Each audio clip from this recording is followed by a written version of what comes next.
C'est clair que la CSG, au fait, n'est pas un système de pension, en fait. C'est un système de taxes. Je pense qu'on est appelé à Maurice à avoir une inflation accrue, que le cannabis médicinal, ça ne se fume pas. C'est pas ça qui va nous faire halluciner et faire des bêtises. La médecine, en fait, c'est un médicament.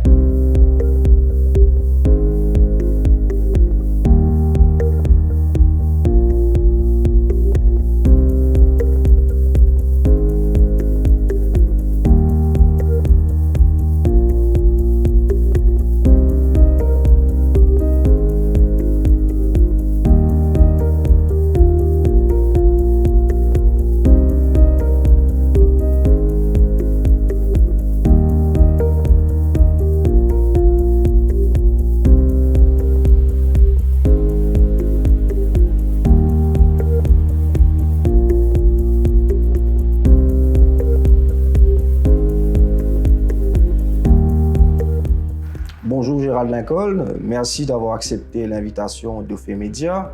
Ma première question est, quelle est votre analyse de la situation économique du pays?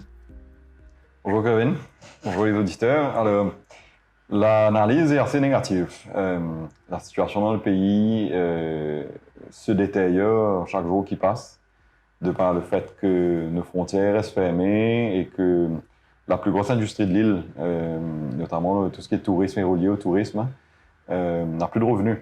Donc, quand on subitement, du jour au lendemain, on enlève 25% du PIB d'un pays, c'est dramatique, c'est assez fort. Alors, tout ça, ça a été assoupli par les mesures de l'État, hein, avec le Wage Assistance Scheme, avec l'aide à travers la MIC aussi. Donc, il y a quand même des mesures d'accompagnement qui sont prises par l'État. Mais le fait est que sur une année, ce sera 60 milliards de roupies de revenus du tourisme qui ont juste évaporé, quoi. Donc, alors, il n'y a pas que le tourisme dans l'économie, heureusement, mais il y a des effets boule de neige. Tout est relié, hein, celui qui touche plus des revenus dans le tourisme, il dépense moins dans sa consommation, donc les détaillants, les retailers, etc., eux aussi, leur chiffre d'affaires baisse, et ainsi de suite. Donc tout est relié dans l'économie, donc la situation n'est pas bonne. Je pense que l'an prochain, 2021, ça va être pire, certainement pire avant de revenir meilleur. Pfizer qui a annoncé un vaccin qui est soi-disant, d'après eux, 90% fiable. Ça, ce serait une grande nouvelle si ça se confirme, parce que le monde a vraiment besoin de bouger de cette pandémie, de ce virus, du Covid. Et le vaccin, c'est la solution, hein, c'est vraiment ça qui va nous tirer de l'affaire. Donc, hopefully, l'année prochaine, le vaccin commencera à être dissimulé. La deuxième moitié de 2021 sera moins mauvaise. Mais il faut qu'on se prépare pour des jours difficiles. Mais ne pensez-vous pas que notre modèle économique atteint ses limites? Non, il n'y a pas de limite au modèle économique. Le modèle économique est un modèle qui est en fluctuation depuis des années. Et, par exemple, il y a 10 ans, le mot fintech n'existait même pas dans la définition de notre modèle économique. Aujourd'hui, c'est là, il y a des players qui opèrent dans ce domaine.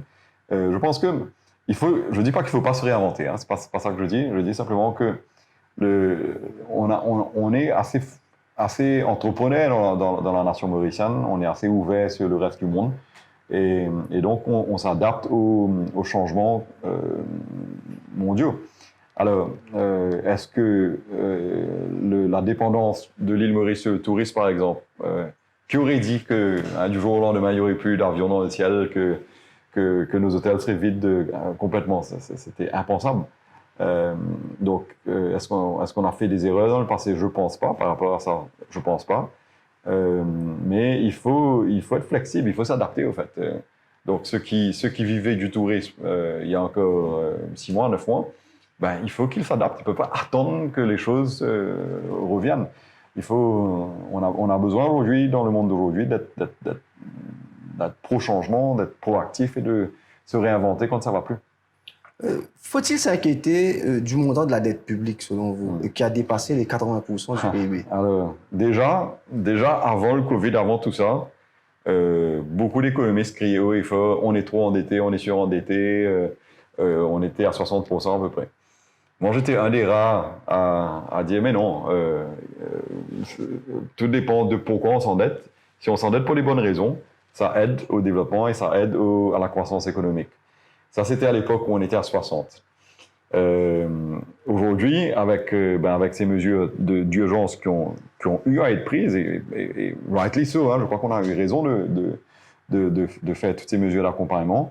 Et aussi, l'État réalise que lui-même doit dépenser plus pour booster l'économie à travers l'infrastructure, les projets d'infrastructure et tout. On a augmenté sacrément notre dette nationale. Est-ce que c'est une bonne chose? Non, forcément. En fait, ce que ça veut dire, c'est que ça met plus de pression sur les générations à venir. Donc, on s'endette aujourd'hui pour vivre mieux et pour aider l'économie d'aujourd'hui au détriment de l'économie de demain. Maintenant, est-ce que les États-Unis d'Amérique sont surendettés? Oui. Est-ce que tous les pays, même Singapour, est à plus de 100% de son PIB? Mais il faut comparer ce qui est comparable. Nous, à Maurice, on a une petite économie, et donc il y a un peu un seuil. Il ne faut pas être imprudent et trop s'endetter. Je pense qu'on est en train de rentrer dans une phase où on est surendetté, oui. Je pense que la réponse à cela va être un peu l'inflation. Je pense qu'on est appelé à Maurice à avoir une inflation accrue. Et l'endettement mondial fait peur. En fait, on se demande si tout le monde est endetté, qui c'est qui prête. L'équilibre mondial même est bizarre aujourd'hui. Mais c'est vrai que ça fait peur et c'est pas sustainable. On pourra pas continuer à juste passer de 60 à 80, 80, 90, etc. Non. Je pense que les circonstances de 2020 sont des circonstances d'exception pour l'ensemble du monde, du globe. Et tous les États ont fait à peu près la même chose. Tout le monde a eu un peu le même réflexe d'injecter de l'argent dans son économie. La machine à billets marche. Et qui dit machine à billets, au fait, dit inflation. Ça marche ensemble. Vous parlez de l'inflation. Selon vous, jusqu'à quel taux le tolérance peut atteindre dans l'année prochaine, voire dans les années futures? Je n'ai pas la boule de cristal, mais c'est clair qu'avec la roupie qui a glissé, cette année, allons dire 15%, et vu que l'île Maurice ne produit pas grand-chose pour sa propre consommation, je veux dire, c'est clair qu'on a cette année-ci un double-digit inflation. Donc au-delà, malgré que les chiffres ne sont pas encore vraiment dans les statistiques nationales, à mon avis, on va être en début d'année prochaine, on va tourner en double digit. Donc, on voit, tout le monde remarque que les prix augmentent. Ne serait-ce que le imported inflation, l'inflation qui vient de l'étranger. Ce matin même, je signe un chèque pour un billet d'avion et je me disais, le billet d'avion, au fait, le même billet d'avion il y a un an était à peu près la moitié du prix de ce billet d'avion que j'ai payé ce matin. La moitié. Donc, ouais, c'est assez effarant.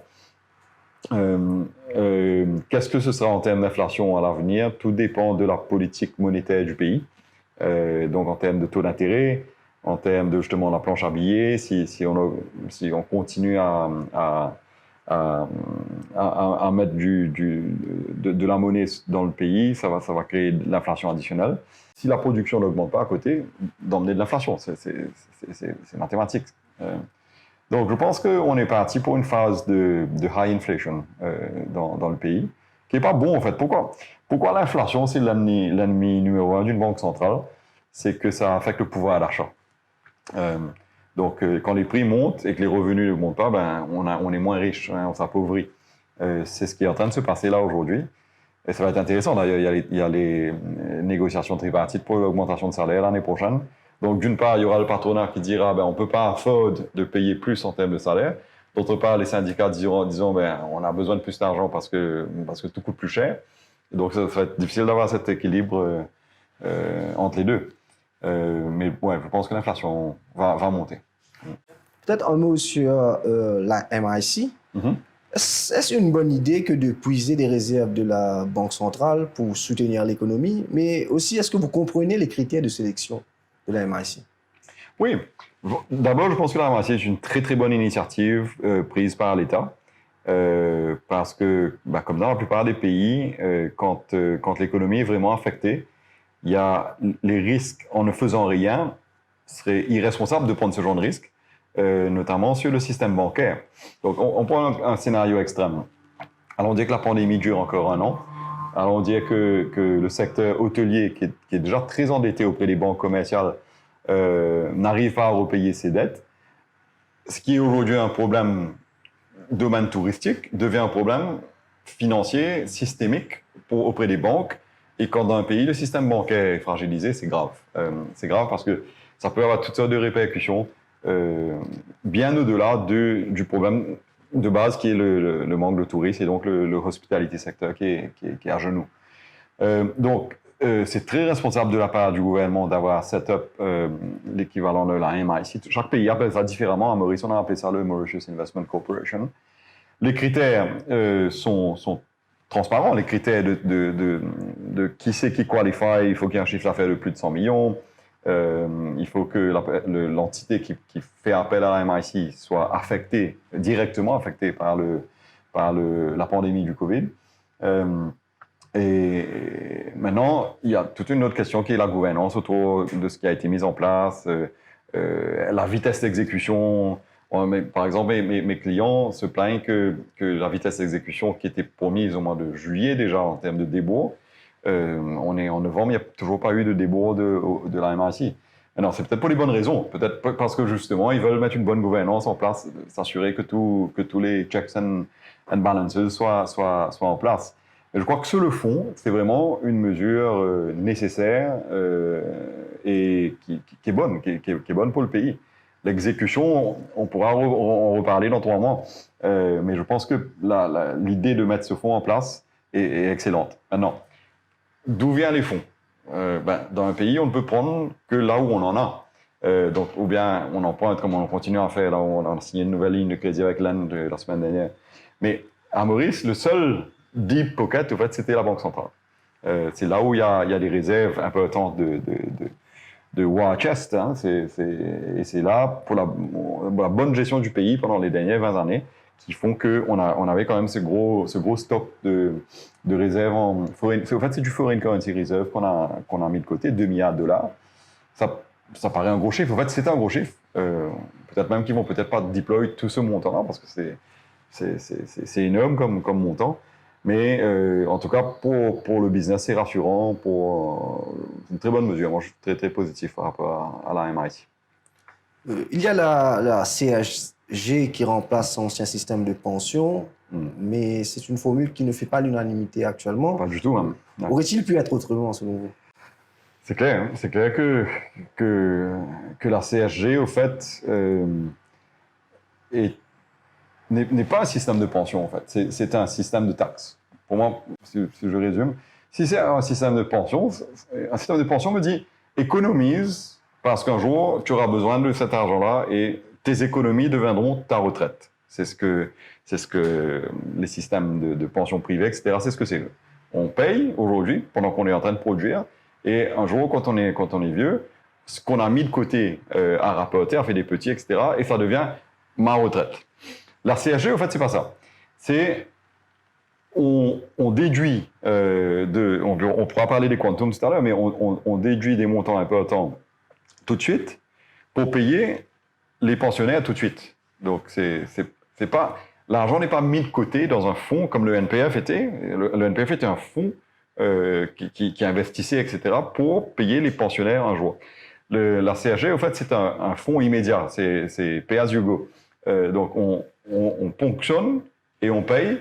Et pourquoi je dis que c'est une taxe, au fait, c'est que le montant investi par l'employé, même son entreprise, n'a rien à voir avec ce qu'il va toucher à l'arrivée. Parce qu'il n'y a pas de limite à ce que l'un contribue, mais par contre, tout le monde gagne pareil à l'arrivée. C'est la pension universelle à Maurice. Et donc, maintenant, pourquoi faire un tollé? La raison principale, je crois que c'est le disconnect qu'il y a entre l'employé du privé et l'employé du public, parce que le privé, il doit contribuer, celui qui bosse pour le public, il ne contribue pas. Donc, je sais qu'il y a même un challenge en cours qui a été logé par Business Mauritius. mais c'est un problème. En fait, pourquoi c'est un problème la CSG aussi? C'est le quantum. Le quantum est énorme. Dans un contexte aujourd'hui où l'économie se resserre, on doit couper nos coûts, etc. On doit essayer autant que possible de ne pas faire de licenciements. Et qu'est-ce qui se passe au fait?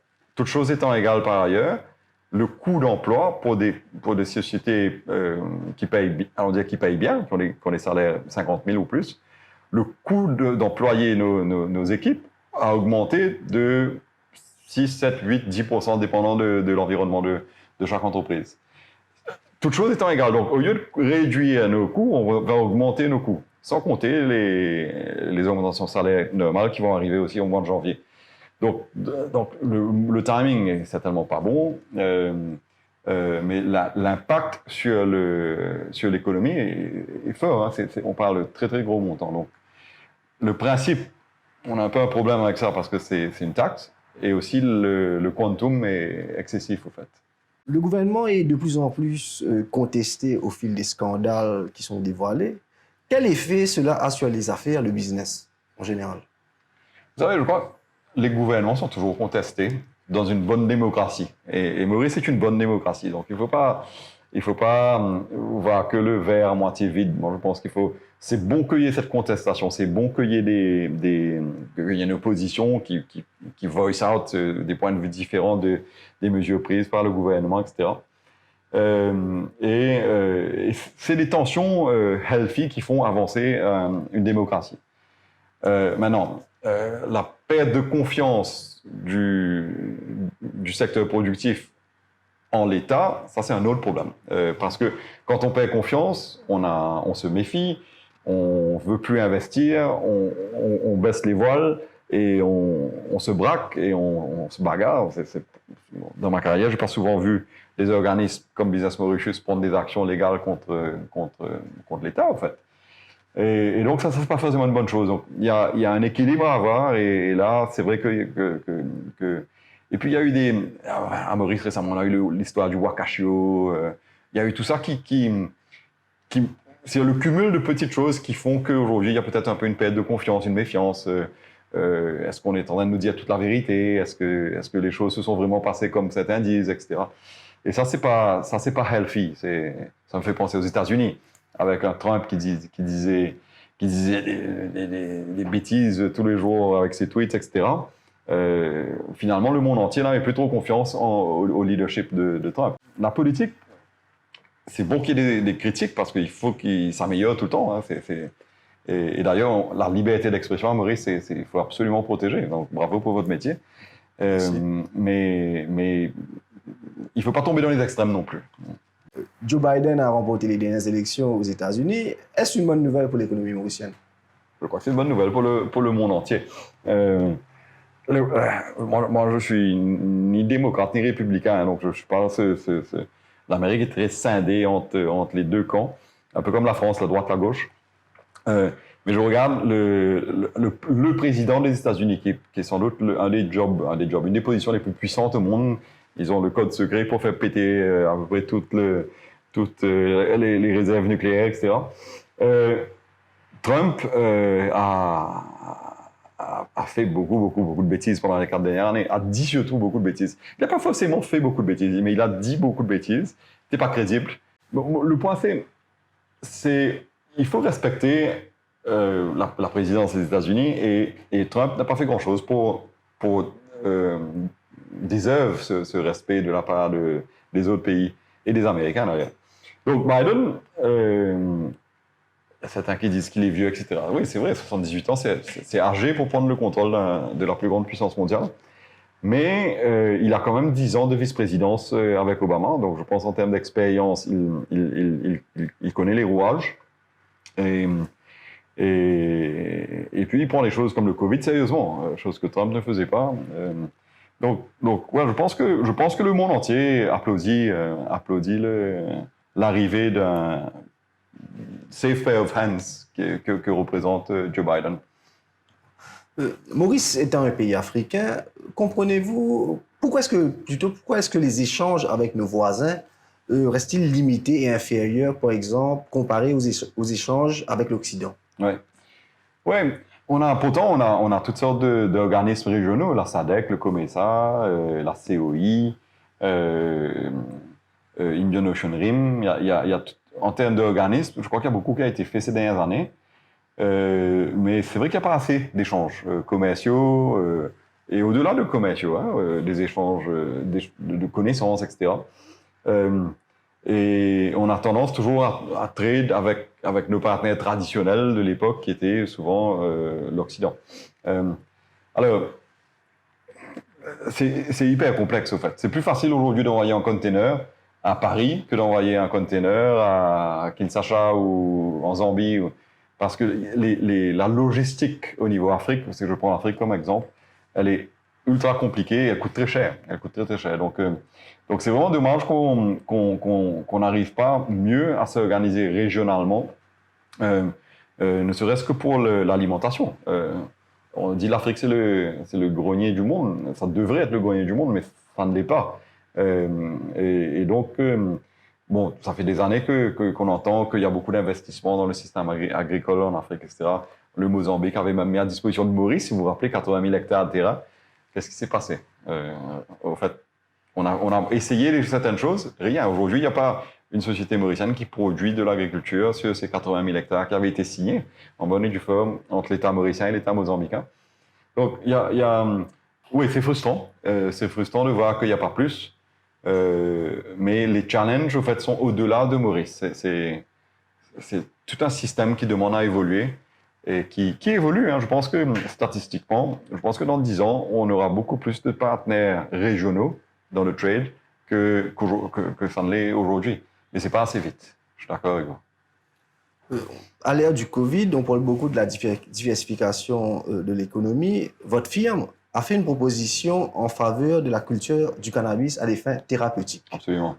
Quelles peuvent être les retombées économiques d'une dépénalisation/légalisation du cannabis pour un pays comme Maurice? Alors, il faut distinguer déjà. Je n'ai jamais proposé de légaliser le cannabis drogue, l'aspect drogue. Hein. Ça n'a jamais été dans nos propositions. Par contre, il y a tout un côté médical au cannabis, donc la même plante, mais à des vertus différentes. Et ce côté médical-là a beaucoup de valeur ajoutée. Extrêmement. Ça se paye très cher aujourd'hui. Et ça soigne beaucoup de choses. C'est prouvé que même certains cancers peuvent être. Les effets peuvent être ou réduits ou même guéris par les huiles qui viennent du cannabis. Alors, le problème, je pense qu'on a déjà raté le train. Ces affaires-là, il faut bouger vite. Il y a 2-3 ans, il était encore temps. Mais là, l'Afrique du Sud a déjà légalisé. Le Lesotho était un des premiers pays. Aujourd'hui, l'Italie, la France, le Canada, etc., c'est totalement ouvert. Donc, il fallait sauter sur ce train-là quand il était à la gare. Là, aujourd'hui, le train est passé. Donc, même si on décidait aujourd'hui de bouger, sans doute, il est peut-être déjà un peu trop tard. Parce que qu'est-ce qui va se passer au fait? Là, c'est demand and supply, hein, c'est la base de l'économie. Avec le supply qui était très bas, aujourd'hui, avec les légalisations dans différents pays, le supply va monter, le prix va baisser. La courbe sera certainement descendante de par les mesures prises dans différents pays. Et c'est dommage parce que Maurice, on n'a pas beaucoup de terre. On a surtout de la canne à sucre qui a des problèmes, des gros problèmes. En fait, l'industrie de la canne a des gros problèmes. Et donc, ça aurait été idéal pour nous de dévouer, pas l'ensemble de la canne à sucre va rester, mais de dévouer certains hectares, certaines centaines d'hectares à des produits à valeur ajoutée. Et ça aurait pu même sauver l'agriculture mauricienne.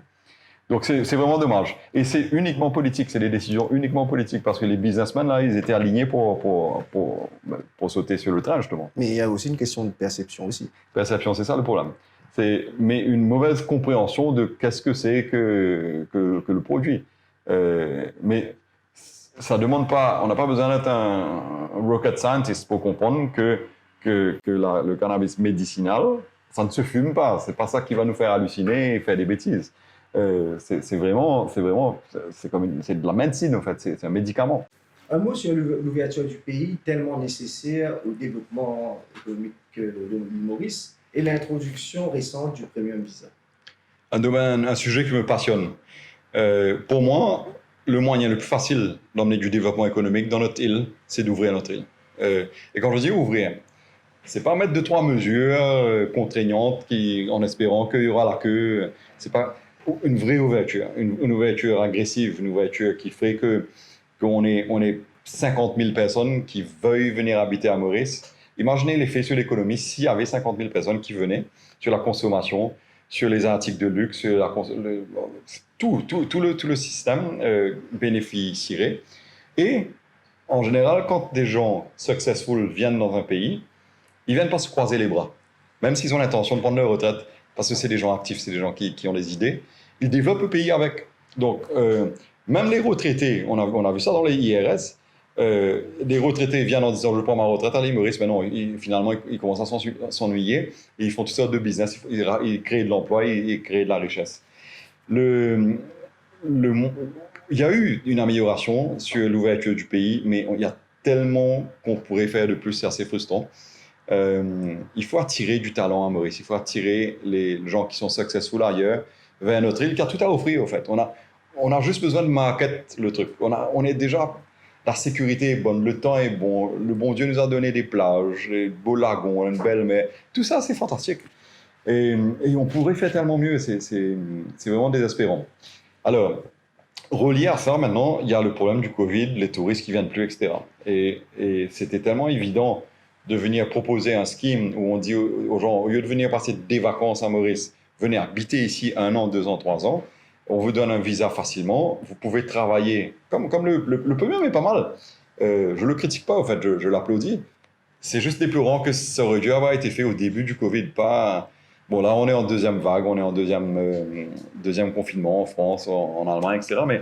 Mais ça aurait été tellement bien de pouvoir avoir attiré les gens chez nous pendant toute cette période-là. Le work from home, aujourd'hui, c'est prouvé. Hein, donc, on sait que... Et c'est là pour rester. Hein, le work from home va rester même après le Covid. Donc, je pense qu'il faut maintenant market le truc. C'est bien d'avoir mis les mesures, d'avoir passé les trucs au Parlement, etc. Maintenant, je pense que le DB et d'autres organismes de l'État doivent vraiment être agressifs et sortir et promouvoir ce visa. Et aussi l'accès à la propriété, parce qu'aujourd'hui, Maurice est beaucoup plus, avec les smart cities, on est beaucoup plus accessible aux étrangers. Pour moi, la planche de salut pour le pays, c'est ça. C'est l'ouverture du pays. 2021 est derrière la porte. Quelles devraient être les priorités socio-économiques de Maurice, selon vous? Le problème, c'est que ça va s'empirer avant de s'améliorer. Donc, je crois que le pays a vraiment besoin d'être solidaire, d'aider ceux qui perdent leur job. Je pense même que l'État peut-être devrait intervenir pour payer some kind of unemployment benefits, hein, allocation chômage, qu'on n'a jamais eu vraiment à l'île Maurice.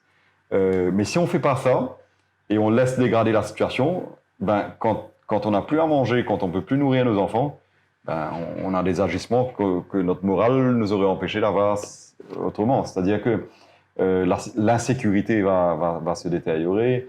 Donc là, l'État et tout le monde, hein, c'est pas que le problème de l'État, c'est le problème de tout le monde. On a vraiment besoin d'être solidaire, d'aider nos voisins, d'aider nos proches, d'employer des gens, de ne pas mettre au chômage, si on peut faire de ne pas faire du chômage. Très très important parce que ça va vite. La détérioration d'un environnement social peut aller très très vite. Donc il faut qu'on soit très sensible à ça.